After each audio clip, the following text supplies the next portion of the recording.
इस कार्यक्रम में बहुत ही खास मेहमान देश के रेल मंत्री अश्विनी वैष्णव जी हमारे साथ मौजूद। सर बहुत स्वागत है दूरदर्शन न्यूज पे। शुक्रिया आप हमारे लिए वक्त निकाल रहे हैं। लेकिन महत्वपूर्ण सर चीज यही है कि जो हमने छात्रों के अंदर रोष देखा है, वो सड़क पे उतरे हैं, उनको लगता है कि उनके हिस्से का जो हक है वो उनका शायद चला गया है। ऐसे छात्र जो अपने आप में परेशान हैं और सड़क पे उतर आए हैं, क्या उनके लिए उनको फौरी तौर पे आप कहेंगे और किस प्रकार से रेलवे उनके तमाम ग्रीवांसेस कंसर्न्स को ध्यान रखते हुए आगे कदम उठाएगा? मैं अपने सभी छात्र मित्रों से एक निवेदन करना चाहूँगा कि आपकी जो ग्रीवेंसेस हैं, आपके जो कंसर्न्स हैं, आपके जो पॉइंट्स हैं, उसको हम अति संवेदनशीलता के साथ हैंडल करेंगे। ऑलरेडी इसके लिए जो कमेटी बनी है, इस कमेटी ने ऑलरेडी रिप्रेजेंटेशंस रिसीव करना चालू कर दिया है। जितने आरआरबी के सीनियर ऑफिसर्स हैं, उन्होंने ऑलरेडी अपने स्टूडेंट्स के कई ग्रुप्स के साथ आज भी मीटिंग्स की हैं। कई हजारों बच्चों ने आज रिप्रेजेंटेशन दिया अपना। तो मैं आपसे ये विश्वास दिलाता हूँ आपको कि आप किसी की भी बातों में ना आए, कोई भी भ्रम में ना आए। कोई भी बात अगर कोई भी कह रहा है, मैं आपका भाई हूँ, मैं आपके साथ हूँ और किसी भी तरीके से हम इन सब समस्याओं का समाधान करेंगे और अति संवेदनशीलता के साथ करेंगे। प्रधानमंत्री श्री नरेंद्र मोदी जी ने इतनी उदारता के साथ इतनी सारी वैकेंसीज दी हैं, तो हम उसमें किस तरह से हमारे नौजवान साथियों को फायदा मिले, बेनिफिट मिले, वो हमारा कर्तव्य है, हम उसको निभाएंगे। जी सर, दूरदर्शन के माध्यम से देश पूरा आपको सुन रहा है और छात्र खासतौर से जिन्होंने इस परीक्षा में अप्लाई किया, तो उनके मन में भी इस प्रकार का सवाल है कि क्या अब जब एक कमेटी बन गई है, क्या एक कंप्लीट सोल्यूशन इस कमेटी के माध्यम से आ पाएगा, वो भी टाइम बाउंड मैनर में? उसको लेकर आप क्या कहना चाहेंगे? देखिए, मुद्दे इसमें क्या है, हम थोड़ा सा अगर बारीकी से देखें, सबसे पहली बात आती है कि संख्या 1,25,00,000 के आसपास एप्लीकेंट्स। तो उसको इतने बड़े एग्जाम को सही तरीके से कराना, वो अपने आप में रेलवे के सभी कर्मचारियों ने मिलके, आरआरबीज ने, सब ने मिलके, और छात्रों का भी धन्यवाद कि उन्होंने इसमें पूरा सहयोग दिया। जिस तरह से एकदम सुचारू तरीके से एग्जाम हुआ, कहीं पे कोई कंप्लेंट नहीं आई। नंबर ऑफ वैकेंसीज के अगेंस्ट कितने को शॉर्टलिस्ट करना है, वो एक पुरानी प्रथा है, वो हमेशा से नियम चला आ रहा है। 2015 से पहले 10 गुने होता था। 10 गुने होने से बहुत कम लोगों को चांस मिलती थी। मोदी जी ने आके 2015 में आने के बाद में इसको 15 गुना किया पहले, फिर 2019 में इसको 20 गुना किया। यानी अधिक से अधिक छात्रों को वैकेंसी के अगेंस्ट चांस मिले मेन एग्जाम देने का। तो ये अब इसमें मुद्दा क्या आया? मुद्दा ये आया कि 20 गुना वैकेंसी के हिसाब से अगर हम कैलकुलेशन करें तो एग्जैक्टली 35,000 के अगेंस्ट 7 लाख बच्चे शॉर्टलिस्ट हुए हैं। अब हर एक कैटेगरी में कैटेगरी वाइज अगर हम देखें तो लेवल 2 की कैटेगरी 5,663 के अगेंस्ट 1,13,000 20 गुना हुआ। लेवल 3 में 4,940 के अगेंस्ट 98,833 20 गुना हुआ। तो कैटेगरी वाइज भी एकदम करेक्ट है नियम के हिसाब से। अब इश्यू क्या है कि कई बच्चों ने एक से अधिक कैटेगरी में compete किया है जी, और उसमें शॉर्टलिस्ट भी हुए। तो शॉर्टलिस्ट होने के कारण ओवरऑल 7 लाख यहाँ नंबर आता है। लेकिन जो छात्रों का कहना है कि जो बच्चे एक से ज्यादा कैटेगरी में compete करके, उनको आप सिर्फ एक ही गिनिए।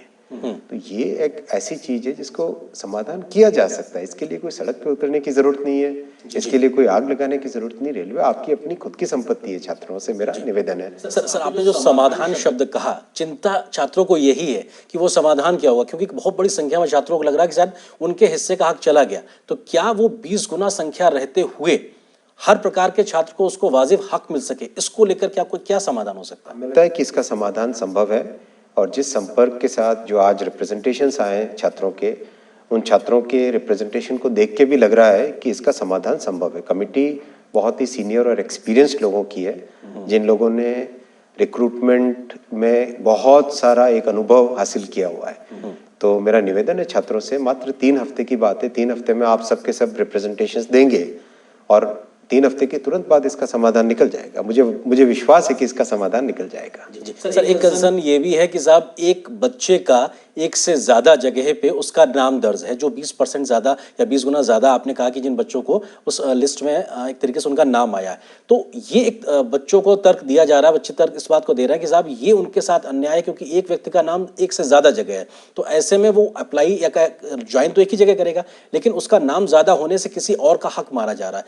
ये एक क्या तकनीकी इशू है और इसका समाधान कैसे होगा? देखिए, हमारी संवैधानिक व्यवस्था में दो चीज़ें बहुत इंपॉर्टेंट हम सबको समझने की है। पहली कि हम किसी भी परीक्षा में हमेशा मिनिमम क्वालिफिकेशन प्रिस्क्राइब करते हैं, मैक्सिमम क्वालिफिकेशन प्रिस्क्राइब नहीं कर सकते। जी। पहला तो इसका मतलब ये हुआ, अगर कहीं पे 10+2 क्वालिफाइंग क्राइटेरिया है, उसमें अगर एक कोई ग्रेजुएट बच्चा अगर अप्लाई करता है तो हम उसको रोक नहीं सकते, राइट? पहला ये। दूसरा, हम किसी भी छात्र को एक से अधिक परीक्षाओं में बैठने से नहीं रोक सकते, क्योंकि ये सबका हक है, ये कॉन्स्टिट्यूशनल राइट है कि मैं जितनी अपॉर्चुनिटीज मुझे मिले हर एक अपॉर्चुनिटी में मैं ट्राई करूं।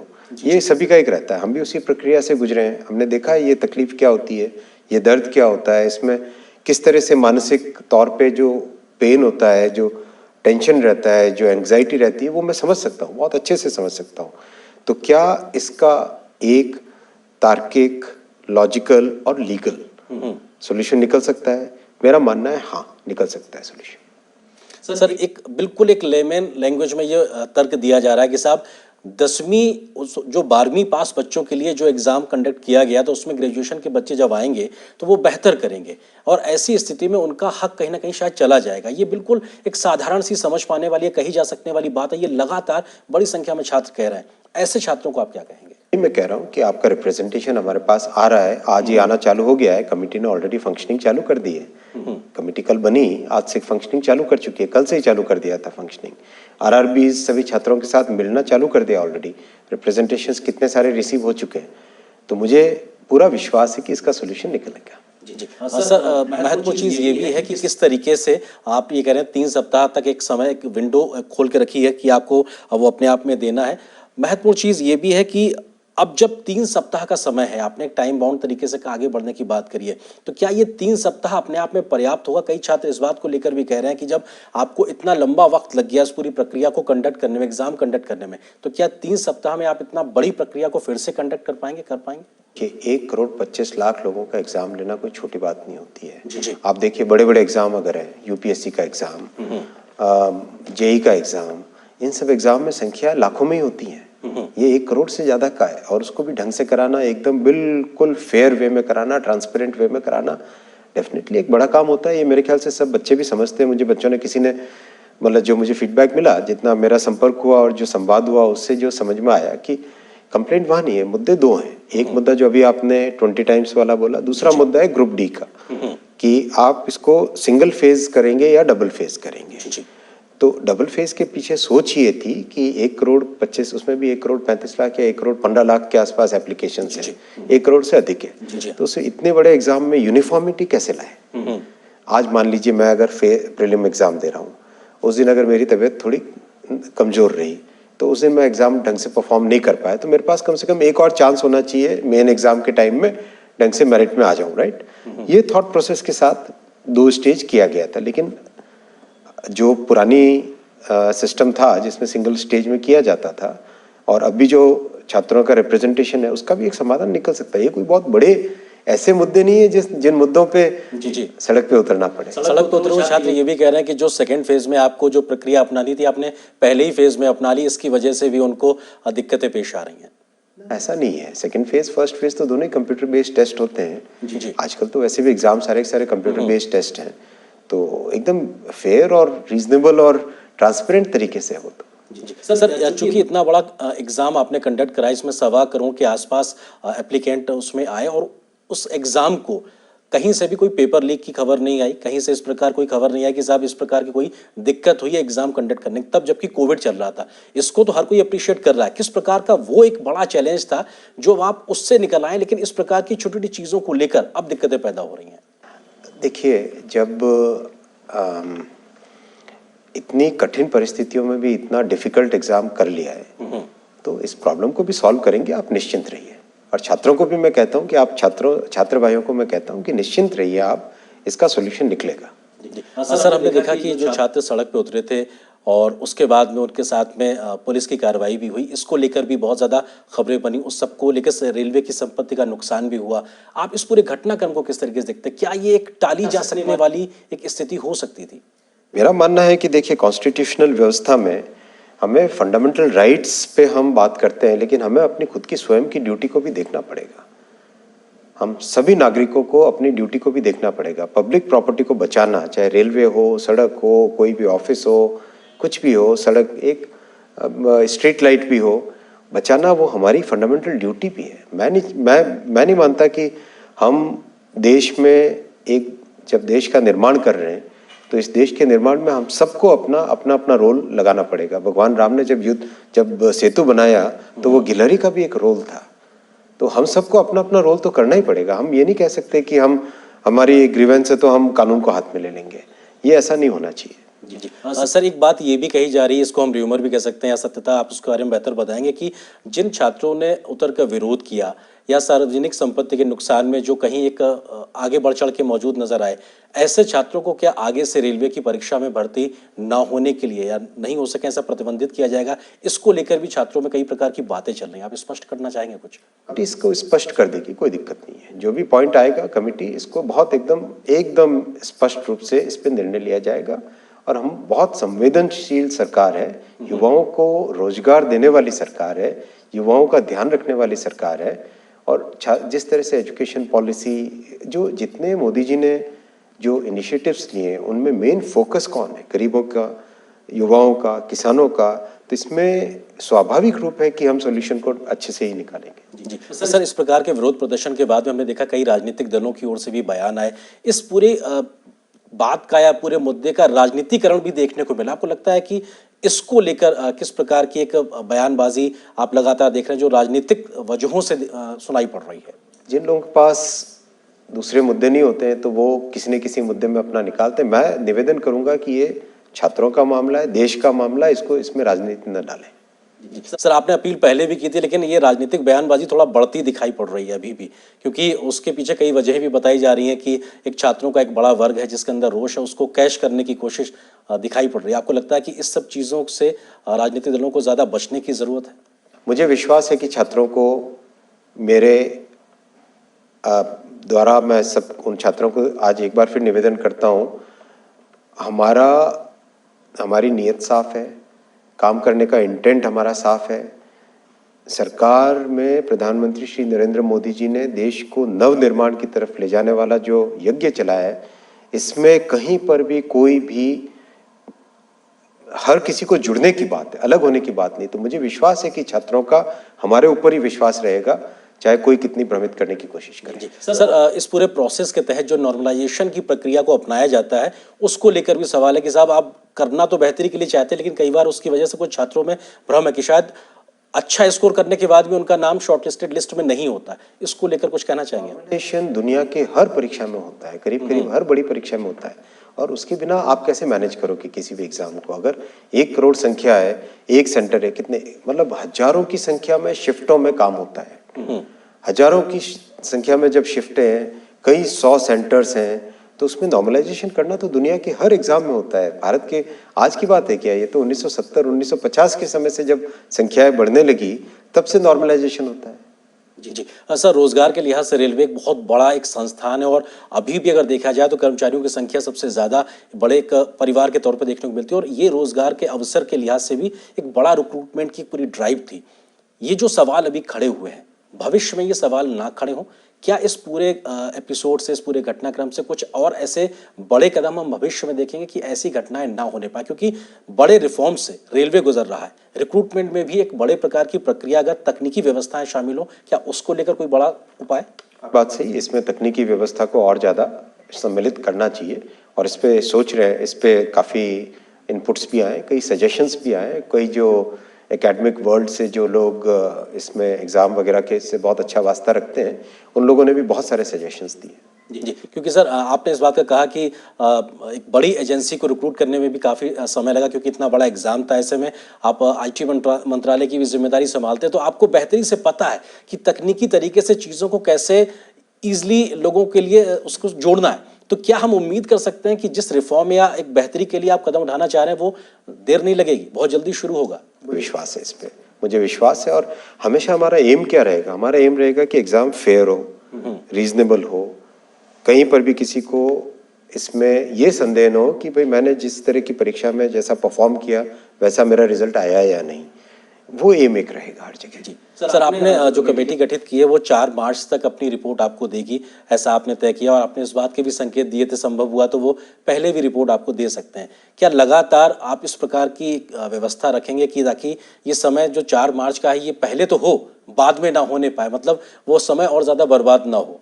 बल्कि हमने तो इससे भी एक कदम आगे जाके आरआरबी के जितने चेयरपर्सन्स हैं, चेयरमैन हैं, उन सबको बोला है कि आप रीच आउट करिए, आप प्रोएक्टिवली जाके स्टूडेंट से मिलिए। तो आज बहुत सारे स्टूडेंट्स मिले भी हैं। हमारा एम है, हम छात्रों के लिए सरकार। सर क्योंकि छात्र बड़ी संख्या में आपको सुन रहे होंगे और ये जो नोटिफिकेशन था 2019 का था, हालांकि कोविड का एक समय था और 2022 में भी रिजल्ट निकला और अभी हम एक पहले ही चरण पर एक तरीके से एक ठहराव की स्थिति आ गई है। ये इतनी लंबी प्रक्रियाएं ना हो, इसको लेके क्या आप आश्वासन देंगे? विषय है इसमें, एक तो कोर्ट का भी मामला आता है, जैसे ट्रिब्यूनल्स का, कोर्ट का। तो मेरा देखिए, ये सामाजिक व्यवस्था है हमारी, इसमें बहुत सारे स्टेक होल्डर्स आते हैं, तो सोचना पड़ेगा इसमें किस तरह से और इसको स्पीड अप करें। पर मेरा मानना है कि जितनी कोविड के बावजूद भी इतनी बड़ी संख्या में परीक्षा करवाना अपने आप में बहुत बड़ा चैलेंज है। इस चैलेंज को हम निभाएंगे। जी, क्योंकि सर ये जब लंबा खिंचता है तो जिसने 2019 में +2 में अप्लाई किया वो आज ग्रेजुएशन कंप्लीट करने की स्थिति में, तो ऐसे में ये स्वाभाविक रूप से ये मन में सवाल उठता है कि आखिर इतना लंबा वक्त लगता है तो हम शायद और बेहतर कर पाते अगर ये समय रहते चीज़ें हो सके तो। आपकी बात में इसमें विषय में बात है। अब इसको कैसे इसको करें, क्योंकि इसमें टेक्नोलॉजी भी यूज़ करें, कोर्ट्स का भी रोल रहेगा, ट्रिब्यूनल्स का रोल रहेगा, स्टूडेंट्स का रोल रहेगा। इसमें बहुत ही कॉम्प्लेक्स विषय है इसको, लेकिन कर सकते हैं। जी सर, कर सकते हैं और आप अभी कर रहे हैं, इस बात का आप जिक्र कर रहे हैं क्योंकि बहुत इश्यूज हैं, लोग आपको बहुत धैर्य से सुन रहे हैं इस समय लगातार। क्या और आप कहना चाहेंगे, क्या कोऑर्डिनेटेड एफर्ट्स इस वक्त आप डिफरेंट आरआरवीज के साथ में मिलके कर रहे हैं, जो सेंटर्स हैं, ताकि लोगों को एक विश्वास पैदा हो, जिसको हम कहते हैं ना विश्वास बहाली का एक माहौल पैदा हो, तो छात्र आपको सुन रहा है कि हाँ आपने ये कदम अभी तक उठाए हैं और इसकी आप एक तरीके से पाइपलाइन में हैं और ये करने जा रहे हैं? कमिटी फॉर्मेशन के तुरंत बाद में कमिटी ने काम चालू किया। आरआरबीज के जितने चेयरपर्सन है वो प्रोएक्टिवली अपनी तरफ से जाके स्टूडेंट्स को रीच आउट कर रहे हैं कि आपका जो भी पॉइंट है, आप अगर ईमेल में नहीं देना चाहते, रिटन रिप्रेजेंटेशन देना चाहते हो तो रिटन दे दो, ओरल रिप्रेजेंटेशन देना चाहते हो तो ओरल ले लो, हम लिख के नोट करके रख लेंगे। इस लेवल तक हम संवाद को ओपन है, इस लेवल तक संवाद ओपन है। तो मेरा छात्रों से एक बार फिर निवेदन है कि आप विश्वास रखिए, इन सब चीज़ों का समाधान संभव है और इन सब चीज़ों का समाधान होगा। और भविष्य देखिए, आपको रेल चलानी है, आपको रेलवे चलानी है। अगर आपकी रेलवे को आप अगर आज से ही उसी ध्येय के साथ, उसी जो एक अपनेपन के लिए जो होता है, वो उसी ध्येय के साथ काम करेंगे तो आपको अच्छा लगेगा। और विश्वास रखिए, ये बिल्कुल इसमें कहीं पर भी कोई भी चीज गड़बड़ नहीं होगी, अच्छे तरीके से करेंगे। जी सर, सेकेंड फेज का जो एग्जाम था उसको फिलहाल कमेटी बनाने, उसकी रिपोर्ट आने तक के लिए स्थगित किया गया है। थोड़ी देर के बाद जी, क्योंकि इसको लेकर भी जी देखिए लीगल भी देखना पड़ेगा। जो छात्र सेलेक्ट हुए हैं, शॉर्टलिस्ट हुए हैं, उनका इंटरेस्ट भी तो हैम्पर नहीं होना चाहिए ना। ये हम एज द गवर्नमेंट, हमारा फर्स्ट प्रायोरिटी रहेगा कि हमको फेयर होना पड़ेगा। We have to be fair. तो जो लोग सेलेक्ट हुए हैं उनका इंटरेस्ट भी हैम्पर ना हो, वो भी तो देखना पड़ेगा ना। जी, क्योंकि जो आप सेलेक्ट हुए उनका इंटरेस्ट हैम्पर ना हो, इस बात को लेकर भी दूसरी तरफ से भी ये तर्क दबी जबान से ये आ रहा है कि साहब ऐसा ना हो कि अब एक दबाव में इस प्रकार की कोई प्रक्रिया अपनाई जाए जिनमें जो छात्र पहले लिस्ट में आए हैं उनका नंबर के साथ में कंप्रोमाइज हो। बिल्कुल एकदम फेयर वे में करेंगे, कम से कम वो आश्वस्त रहे, 100% पक्का आश्वस्त रहे। बिल्कुल पक्का। सर, एक अंतिम एक सवाल आपसे यही कि जो छात्र उतरे थे विरोध प्रदर्शन के लिए, अब वो आगे ना उतरे, बैठें और इंतजार करें। लास्ट में आप उनसे क्या एक अपील करना चाहें, क्योंकि राजनीति भी बहुत देखने को मिल रही है, भले आप बहुत राजनीतिक कमेंट नहीं करना चाह रहे हैं, बट फिर भी इसमें राजनीति करने की भी कोशिश साफ तौर पे दिखाई पड़ रही है। मेरा एक ही निवेदन है सभी छात्रों से, आप बिल्कुल भी किसी की बातों में भ्रम में ना आए। आपके पास एक डायरेक्ट चैनल है आज संवाद का, उस चैनल को यूज़ करें, अपनी बात को स्पष्ट तरीके से रखें और जितनी बार रखना चाहते हैं उतनी बार रखें। आपकी बात सुनी जा रही है, आपकी बात को संज्ञान में लिया जा रहा है और इसको एकदम फेयर तरीके से, एकदम लीगल तरीके से इस पे समाधान निकलेगा। किसी भी एक छात्र का हक उसका मारा नहीं जाएगा।